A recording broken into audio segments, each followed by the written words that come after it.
les surprises? Pas vraiment son dada.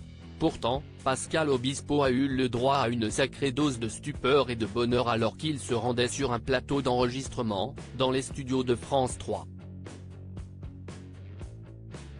Le vendredi 24 novembre, à 21h10, les téléspectateurs découvriront une jolie émission sur France 3 consacrée aux 30 ans de carrière, déjà, de Pascal Obispo, produite par Nagui. Ce regard musical, jeté ainsi sur ces 3 décennies de chansons, a été une véritable surprise pour le principal intéressé. Dans une interview accordée au magazine Gala, l'artiste de 58 ans, actuellement en tournée, rappelle, d'ailleurs, qu'il a horreur des surprises. Sauf exception, bien sûr. Je n'aime pas ça, confirme-t-il. Je suis un homme de liste. Je suis toujours en train d'établir des listes. En ce moment, j'ai ne fait pour mes 60 ans. Je sais exactement ce qui va se passer. Et je le sais 1 an et 3 mois avant. Je prépare tout. Et les surprises bousculent un peu trop mes projets.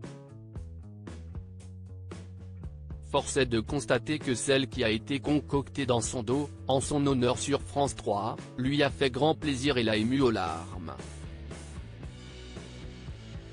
Zazie, Gauvin Cers, Kali, Benabar, Nolwenn Leroy, Jordana Haneggi, Michael Gregorio, Anne Silla, Santa, Alexia Grady, la troupe de la comédie musicale Les 10 Commandements, Axel Bauer, Élodie Frégé, Natacha Saint-Pierre, Patrick Bruel, Nicole Guérin.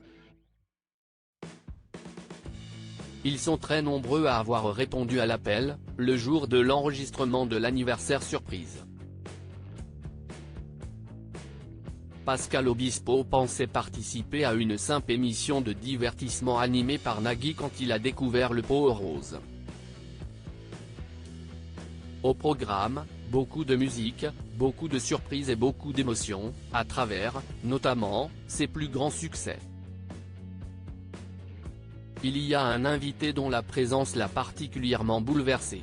À l'occasion de l'anniversaire surprise, Florent Pagny est effectivement apparu de nulle part pour interpréter son légendaire Savoir-aimer, titre écrit en 1997 par Lionel Florence et composé par Pascal Obispo. Florent est devenu comme un frère, rappelle ce dernier. Avec Florent, on se rejoint sur l'honnêteté, la sensibilité. Nous avons aussi un bon sens paysan. On dit les choses avec franchise.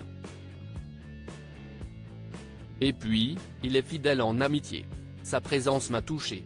Il se soigne, va virer cette saloperie de cancer et j'espère qu'on va passer à autre chose. S'il estime mon ami pour la vie. Sans lui, je ne serais pas là. Je ne cesserai jamais de le dire. Nicole, une maman discrète mais indispensable, très discrète, la maman de Pascal Obispo avait elle aussi fait le déplacement et s'est jointe à Patrick Bruel pour interpréter Millésime, l'un des tubes de son fils. Si Nicole Guérin est une femme de l'ombre, elle travaille en étroite collaboration avec son fils comme le rappelle Pascal Obispo à Gala, elle travaille avec moi depuis toujours, elle gère la partie financière. Je ne m'en occupe pas, j'ai toujours estimé que l'argent gangrène la créativité. Et le moins que l'on puisse dire, si est que le chanteur ne s'attendait pas du tout à voir sa maman débarquer. Sa présence m'a étonné, elle n'aime pas se montrer et panique sur un plateau, confie Pascal Obispo. Mais qu'est ce que Nicole ne ferait pas par amour pour son fils. Retrouvez l'interview de Pascal Obispo dans le magazine Gala, N°1588, du 16 novembre 2023.